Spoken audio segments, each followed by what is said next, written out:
The dungeon was illuminated by burning candles hanging on the wall and under the ceiling. Horned gargoyles bared their sharp fangs. There were traces of blood on the stone floor. Someone had placed a bloody hand nearby. Bleeding, the protagonist crawled along the ground, cursing some old man and not understanding how this could have happened.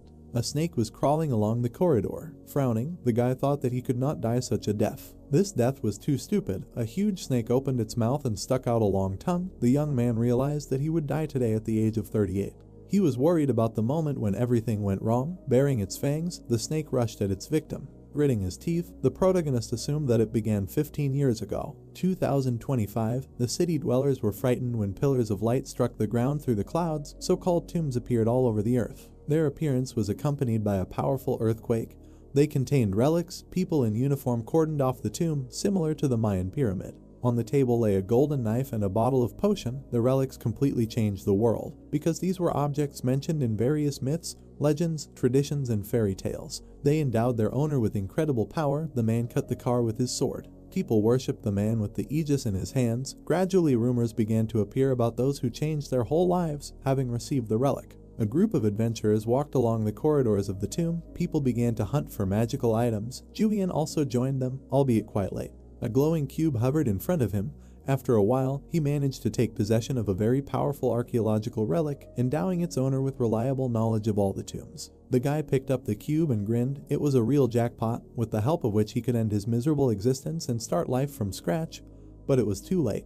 In front of the military in bulletproof vests walked exhausted men with pickaxes. A new order was firmly established in the world. The people who captured most of the relics created a new society where no one but them could use them. The young man had no choice but to submit to these people, but he managed to gain recognition thanks to his archaeological abilities and become an employee of a large corporation, TKVM. Director Tijin smiled, standing in front of the employee, and promised to help him, but the work was very hard. Most often it was smuggling, theft, or espionage. The main task was tomb robbery. The main character ran away from the military. The stolen relics glittered in his bag. Thanks to his professional search skills, he managed to get artifacts hidden in the depths of forbidden tombs. He was proud of what he was able to achieve as a tomb robber. Tijin smiled, looking at the treasures on the table. After several years, the director received the status of the strongest man in the world thanks to the stolen relics. The other robbers looked askance at Juhin. The more influential his boss became, the more he was condemned and insulted. But even so, he endured and continued to work, because it became the only means of existence in this world. However, the guy could not even imagine such an end. Tijin pointed at him while sitting in a chair. This job was a trap, because the robbers were sent to a deadly place even for such capable people. The man smiled smugly. The snake approached the body of its victim. The young man picked up a stone lying nearby. Throwing the stone at the head of the astonished snake, he asked if the insatiable monster really wanted to eat him, despite the fact that it had already eaten all of his subordinates. Frowning menacingly, the robber promised to tear the enemy apart from the inside. He remembered the director. The snake opened its mouth. Squinting, the protagonist asked if Tijin would make him suffer even if he became a ghost. A voice ordered him to shut up. The monster hung over the body of its victim. Suddenly, the snake stopped and raised its head. Julian looked back and asked what happened. The monster looked back. The voice asked if the victim could really hear it. The guy replied that he had been hearing it for several days. Opening his mouth wide, he said that he did not know who it was and asked to remove the snake and let him go. It turned out that his legs were cut off. The stranger said that his victim would not be able to survive in such a state, no matter how much he wanted it. Beads of sweat appeared on the young man's face. The voice said that these were the last minutes of his life. The stranger said that even with his resourcefulness and rare abilities, suffering from hard work, he was unable to solve his problems and enter a new era. The snake again opened its fanged mouth. Squinting angrily, the robber asked what the stranger knew about him and who would want to live such a life. His teeth were clenched tightly. At the moment when the snake was ready to eat its victim, the protagonist shouted that he would definitely finish off the director of the corporation. The voice laughed and said that in such a state he did not have enough strength for this. The monster looked at the bright flash that appeared under the ceiling. Julian wiped the blood from his chin. The stranger decided to give him a chance. A raven appeared from the flash. A voice called on the victim to become the best at something. A blue haze filled the room. The boy squinted, not understanding what it meant, and assumed that it was a divine relic that looked like a raven. His hands were on his lap. Jumping up from the table, the boy was surprised that his legs were still there. He looked at his hands, wondering what happened and why his wounds disappeared. The protagonist turned around. The people sitting at the table looked at him questioningly. The boy in the yellow jacket squinted. Next to him stood a woman. They were in a police station. The man at the computer looked at Juhyun, asked what he just muttered, and asked for personal information because they did not have free time. The boy sat down at the chair. The policeman asked his name. The young man frowned, wondering if the crow was a dream or a hallucination. The man was angry that no one was answering his questions. Scratching his head, the disgruntled employee suggested that they finish quickly and go home. His colleague smiled, saying that he was going to leave because fate did not allow him to go home in this year 2025. Hearing this, the protagonist's mouth fell open in surprise. Looking around, he could not believe his ears. He was shocked by the numbers on the electronic calendar on the wall because today was January 1st, 25. The boy with freckles threw him a displeased look. Juhyun remembered that this high school student, while drunk, got into a fight with him and it went to the police. The guy clenched his fist. With a tense expression on his face, he realized that he had returned 15 years ago. Remembering the words of the crow, the young man's eyes widened. People were walking along the streets of the city. If it was January of the 25th year, then the world had not yet been corrupted by the influence of the relics. The gem hung in the air and shone brightly. This was a convenient opportunity because the divine relics were still lying untouched. Smiling, the robber realized that he could get them on his own. Imagining many magical items in his head, he thought that he could use all his memories and knowledge to clean out all the tombs. A satisfied grin appeared on his face. Resolutely knitting his eyebrows, the protagonist wondered what would happen in that case. The streets were covered with sand, a temple and many sharp obelisks appeared right on the road. After the world was absorbed by the power of the relics, Juhyun did not believe that anything could surprise him, but today was full of surprises. First of all, he did not believe that there was a tomb that would make even such an experienced plunderer tremble with fear. The snake sat among the stone rubble behind the bars. Taejin smiled slyly. His subordinate's last task was a specially prepared trap. Raising his eyebrows in surprise, the boy thought that the most shocking thing was going back 15 years before his death. Smiling, he decided that this was his greatest chance to get the relics much earlier than anyone else. The young man looked away with displeasure when someone asked why he was not being listened to. The woman put her hands on her hips and asked why her son's offender did not pay due attention to the investigators. The high school student waved his hand contentedly. His mother angrily asked what would happen if her son became crippled after being hit by an adult. She held out her hand and gave the guy a choice of either paying compensation right now or going to jail.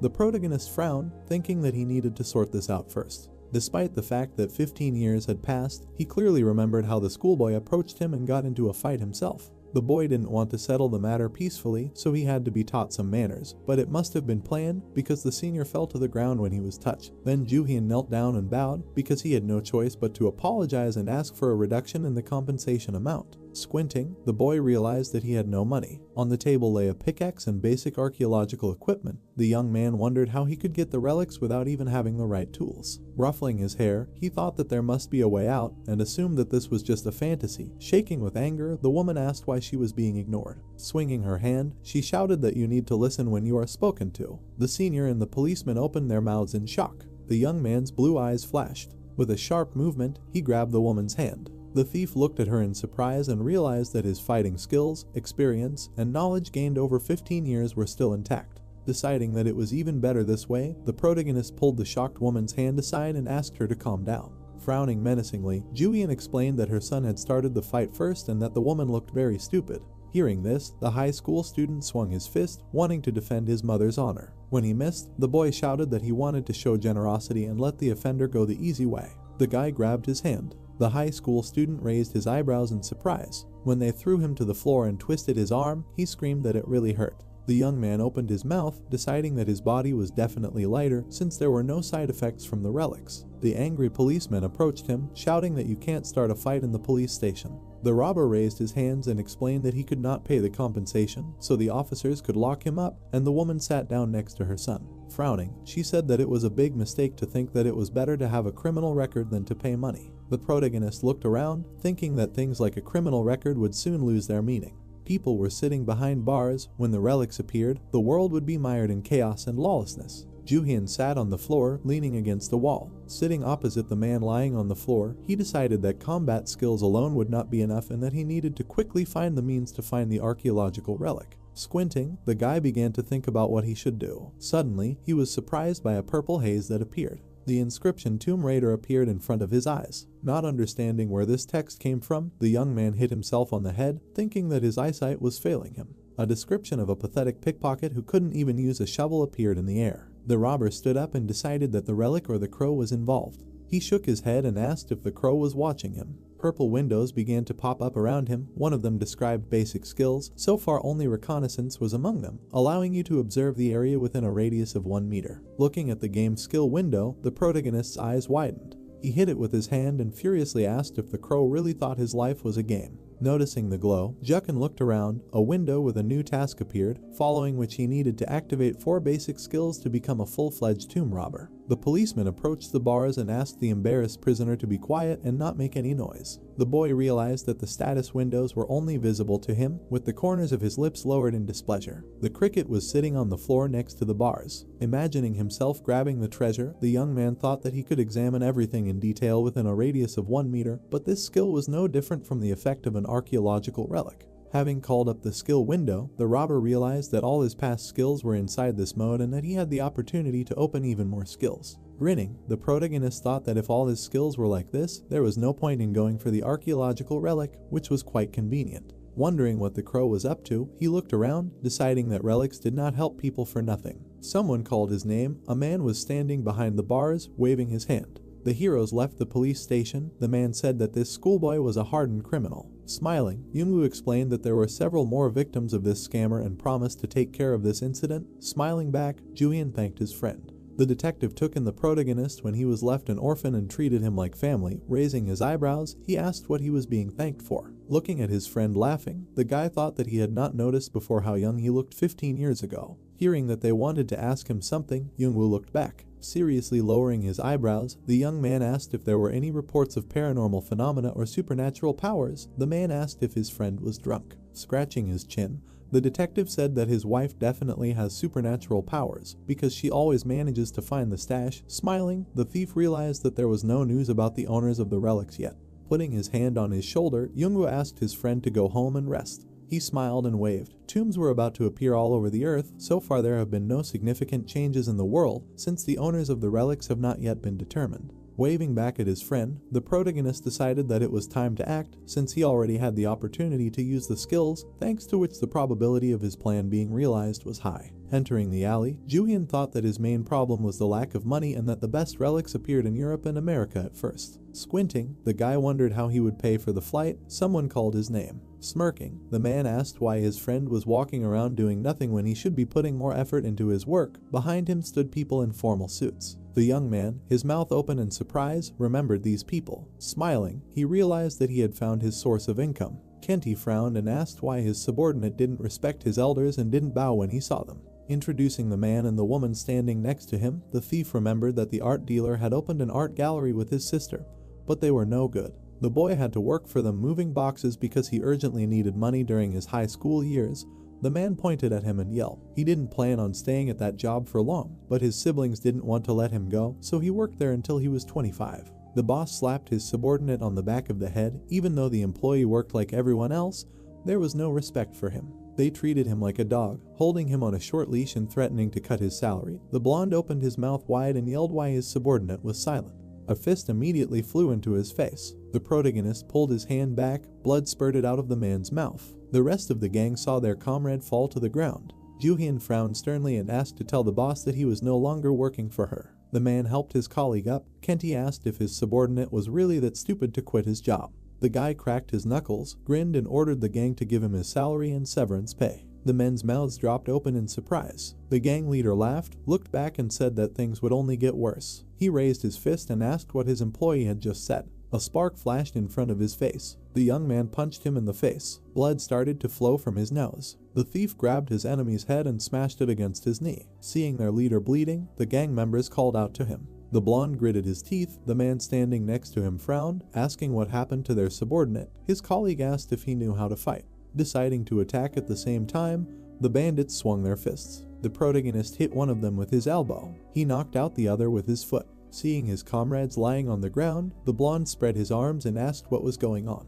Thinking that this was the result of his 15 years of combat experience, Juhyun grinned and said that he sincerely felt sorry for his former colleagues because soon life in this world would become even harder. Clenching his fist, he was glad that his body was able to move at the same speed, but it was not strong enough to withstand all the blows. Taking out a knife, Ken asked where his gratitude was to the people who took him in and raised him, and decided that it would be better to just stab the subordinate. The blonde raised his eyebrows in fear and asked him to be careful with the knife because he already had a buyer. Opening his mouth wide, the man shouted that he did not care. The guy narrowed his eyes. Seeing the misty knife in the hands of his opponent, he wondered where he got the relic from. Crowds of people walked along the streets. In general, there was nothing surprising about this, because most relics attracted people's attention, creating tombs, and some preferred to hide among human society. A satisfied smile appeared on the young man's face. The thief decided that the knife would soon become his property. Ken rushed at him, wishing him death. The guy dodged in time, and the blow missed. Grinning, the main character twisted the enemy's arm. Surprised that the man had enough courage to point a knife at him, he pointed his hand with the knife at his throat. The gang members, worried about their leader, rushed forward. Juhyun snatched the knife from his opponent and promised to take care of him. Looking at the weapon, the boy called the enemy to see how to use it properly. A blue haze appeared around it. Sparks jumped out of his eyes. This relic allowed him to look at a person from the inside. The gang members now looked like naked skeletons with entrails and muscles. At the moment when the men were about to strike, the boy's body began to dissolve into thin air. The gang members looked at each other, realizing that their opponent had disappeared. The robber lunged forward, cutting the shoulders of his enemies. Looking at the knife, the protagonist realized that the relic had additional power. Someone shouted that the subordinate had really disappeared. His comrade said that he was bleeding. Holding the knife in front of the gang members, Juhyun said that he had only cut them and that things could get worse if they refused to give up the money. Gritting his teeth in anger, he ordered them to give up the money if the men wanted to live. Kenti agreed, his nose bleeding, his comrades clutching at their wounds. The stars were shining above the metropolis. Lights were burning in the windows of a low building with a sign. Holding the phone in her hand, Kenju was shocked that her subordinate had beaten the gang and taken all the money, calling it an unreasonable excuse. Hearing her scream that it made no sense, the man closed his eyes and said that he did not know how this could happen. Imagining the smiling face of his employee, he explained that yesterday the boy did not know the basics of fighting, and today he was a completely different person. Something frightening appeared in his gaze. Putting a hand to her forehead, the woman asked how much money the subordinate took. Scratching his head, Kenti said that he had all the money and a sample of the product that they were going to use in the deal. Because the money was not enough, the girl insulted her brother and asked if the guy took the Buddha statue. While counting the money, the young man asked if they had anything else. The people kneeling on the ground hesitantly replied that they had nothing else. The thief cast a menacing glance at his former boss. Hearing that they would be out of luck if he found anything else, the gang members opened their mouths in fear. Looking at the golden Buddha statue, the protagonist decided that it looked expensive. The man asked him not to take it. Grinning, Juhyun looked back and decided to confiscate the statue, which was probably very valuable. Kenti opened his mouth wide and asked his subordinate to stop. The man shouted for the Buddha to be returned to him, but the boy had gone far ahead. Kenju frowned and ordered her brother to return the stolen goods. Her brother raised his eyebrows in fear, holding the phone to his ear. With a furious expression, the woman ordered the statue to be taken away immediately. The day came, a sign was hung on the building. The Buddha statue was on the table. Someone said that it wasn't worth 50,000 won and that it would be better to just put it on a shelf at home. Standing in the pawn shop, the young man asked how this happened. Waving his hand, the appraiser explained that he realized at first glance that no one would buy it. Raising his eyebrows, the thief thought it was strange because Kyung-T acted as if this statue was worth millions. Walking down the street, the protagonist looked to the side and yawned. Looking at the Buddha in his hand, he assumed that his appraisal was wrong due to the lack of an archaeological relic. A strange purple energy was emanating from the Buddha. Juhyun raised his eyebrows in surprise when he saw a notice in front of him. The window hanging in the air said that a suspicious entity was discovered inside the statue thanks to the reconnaissance skill. Trying to swipe the notice, the boy realized that something was inside the Buddha. Shaking the statue and hearing a strange sound, he was convinced that Kyung-T would not be worried about a thing worth 50,000 won. Taking a knife in his other hand, the young man decided to look inside. Due to the impact, the statue shattered into small pieces. A random passerby, seeing this, opened his mouth in surprise. A bottle of liquid fell to the floor. Picking it up in his hand, the thief realized that it was a liquid drug that is dripped onto a cigarette before smoking. A man behind him was watching what was happening. Looking around, the protagonist thought that this drug was very expensive and realized that Kyung-T was making a living from drug trafficking. Walking down the street and looking at the bottle, he assumed that all of the man's exhibits were filled with drugs. Putting the phone to his ear, Juhyun called his friend. A beautiful sunset came. The reward for reporting drug smuggling was about 100 million won. It was evening. The lights were on in the office. Someone was trying to convince the president that things were not like that. With a pitiful frown, Kenju said into the phone that it was not because the goods were not ready yet, and that they should lie low because they were being followed. A scream from the phone made her close her eyes. Turning away, the woman apologized and promised to get in touch soon. A man was sitting behind her. Frowning, she cursed, saying that she had no reason to keep all the money for herself. Hearing something behind her, Kenju looked back. Seeing her brother, the woman asked where he was and whether they had returned the Buddha. Kenti was in handcuffs. 2 officers were standing behind him. The man with a battered face said that the situation could not be worse. The girl asked what happened, her face covered in sweat. Showing his ID, Yoongu explained that there was a report of illegal drug trafficking. Kyunju spread her arms and said that they were law-abiding citizens who traded in art. Holding a bag with a bottle in his hands, the detective smiled, saying that they had evidence and that it was funny for criminals to try to justify themselves when they were caught red-handed. He stated that this was far from all and asked if the rest of the drugs were stored in the warehouse. The woman gritted her teeth in displeasure. Biting her lower lip, she thought that the police knew about the warehouse in Gyeonggi-do, but it was okay because each warehouse had an access code. Putting her hands on her hips, the girl asked not to make false accusations against innocent people unless they had stronger evidence. Frowning, Kyungju said that even the police had no right to interfere in someone else's business. The prisoner burst into tears. A voice came from the radio in Youngwoo's hand, which said that drugs were found in all 600 exhibits found in the Hwaseon Art Gallery. The policeman handcuffed the criminal. The woman frowned menacingly and asked how they managed to open the storage rooms if each of them had a different password. Smiling, the detective closed his eyes and said that they had their own methods. He said that someone from the inside was cooperating with them. The protagonist entered the warehouse after the police. The employee pointed his finger forward and said that this room was closed. Julian looked back. Approaching the door, he entered the password. The man behind him asked how he managed to open all the doors. The guy smiled, explaining that he had a very good memory. His phenomenal memory was his only talent. It was because of it that Kenju wanted to use the employee. A young man in work clothes held a box in his hands. At first it was hard for him to work, since all the warehouses had different passwords. At that time, it did not seem suspicious, but it was very annoying, so the employee picked up a piece of paper and remembered all the passwords. A grin appeared on his face. He did not think that his knowledge would ever come in handy. The police entered the warehouse. Confidently knitting his eyebrows, the protagonist thought that everything was going according to plan. Watching the police with a grin, Juhyun decided that he could start hunting for relics when he received his reward. Taking the bottle in his hands, the officer realized that there were drugs here. His colleague said that the dealers were too self-confident. Smiling, the officer said that the student did the right thing. Closing his eyes, the guy replied that he was glad to help. He asked the police for a favor. The man looked at him in surprise. Kyunju screamed that there was no point in this and asked to let her go when the police grabbed her by the arms. Youngwoo picked up the phone when his friend called him. He looked away and listened to the request. Hearing the detective's request to stop, the woman turned around. Her teeth were clenched. The man handed her the phone, saying that his assistant wanted to tell her something. The guy said that they should have treated him better. Hearing his voice, the boss narrowed her eyes in displeasure. Her former employee added that they should have paid wages on time. With her mouth wide open, Kyunju asked if this was all because of him. The protagonist smiled, explaining that they should have changed the passwords in the warehouses more often. Hearing the wish to enjoy her stay in prison, the woman furrowed her brows in anger. Trying to break free from the hands of the police, she screamed that she would kill the ungrateful employee. Night had fallen, and some windows were lit. Juhyun walked down the street, thinking that it was quite interesting. Hearing the sound of a message, he took out his phone from his pocket. The screen displayed messages from Youngwoo, who praised his friend for helping him and said that he would soon receive a reward for helping with the investigation. Smiling, the guy read the messages and thought that his friend always takes care of him. Putting the phone away and continuing to walk down the street, the young man decided that he would get his startup capital and be able to search for tombs. Then his friend would no longer have to worry. Frowning, he imagined Taejun's face and promised to deal with him. Suddenly, the robber's eyes widened. The guy was standing on a hill, looking ahead. A huge mountain of sand-covered residential buildings. The main character asked where his house went. Seeing that a huge tomb had appeared in place of an entire neighborhood,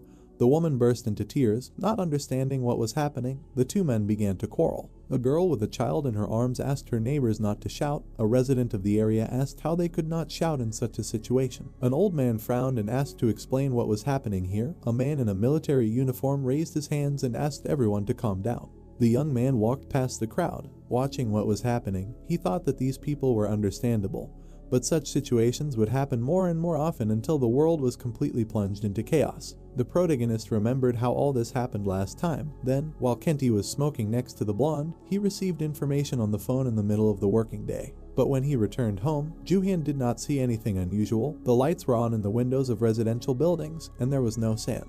Raising his eyebrows, the guy sighed in relief. This only meant that someone had cleared the tomb in a few hours. Looking at the people in a panic, he thought that this someone was among the crowd and decided not to let him get to the relic. Someone asked the military not to shoot. The young man looked back. A soldier in camouflage pointed a machine gun at an unarmed man. The thief recognized the man as his neighbor. The soldier frowned and loudly asked the civilians to shut up, stop panicking, and stay where they were. The protagonist kicked him in the chin. The soldier fell to the ground. People around him opened their mouths in shock. Kim looked at his friend in surprise. Julian asked how the soldier had the nerve to wave a machine gun. Smiling, he told his neighbor that they hadn't seen each other for a long time and called him good-natured. The man raised his eyebrows in confusion because they had seen each other only recently. The soldier rose to his feet, clutching his head. The guy behind him asked if everything was okay now. The soldier wiped his chin and apologized, saying that he didn't know what came over him. A drop of sweat was running down his face. Putting his hands on his hips, the young man asked where the armed forces came from, who mobilized too quickly. He was worried about the question of whether the military knew about the tombs.